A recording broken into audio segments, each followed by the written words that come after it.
Hi friends, అందరికీ నమస్తే. ఇండియాలో గ్యాస్ సంక్షోభం స్టార్ట్ అయిపోయింది. కేంద్ర ప్రభుత్వం కమర్షియల్ గ్యాస్ సిలిండర్స్ పైన పరిమితి విధిస్తూ గ్యాస్ కంపెనీలకి ఆర్డర్స్ జారీ చేసేసింది. దీనివల్ల ఏమవుతుందంటే ఇండియాలో ఉండే వేలాది హోటల్స్, రెస్టారెంట్స్, డాబాలు వీటన్నిటిపైన ప్రభావం పడిపోతుంది. వీటిలో పనిచేసే చిన్న చితక ఉద్యోగుల పరిస్థితి కొద్ది దారుణంగానే ఉంటుంది. సో ఇప్పటికే కేంద్ర ప్రభుత్వం గ్యాస్ బుకింగ్ని 21 రోజుల నుంచి 25 రోజులకు పెంచేసింది. ఇండియాలో ఉండే పెద్ద పెద్ద నగరాలైన చెన్నై, బెంగళూరు, కలకత్తా, ఢిల్లీ, నోయిడా, హైదరాబాద్, భువనేశ్వర్ ఇట్లాంటి నగరాల్లో గ్యాస్ ఏజెన్సీల బయట జనాలు పెద్ద పెద్ద క్యూల్లో పడిగాపులు కాస్తున్నారు. ఈ అమెరికా ఇవ్వడం వల్ల అరబ్ కంట్రీస్ రావాల్సిన 60 to 70% ఆఫ్ గ్యాస్ మనకి ఆగిపోయిందనమాట. ఇది ఆగిపోవడం వల్ల మనకి గ్యాస్ సంక్షోభం మొదలైంది.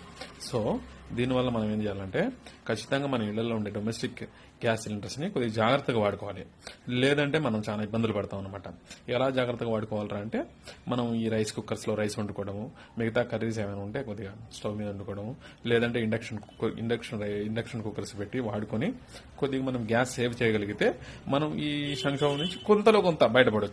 Please like, share and subscribe, friends.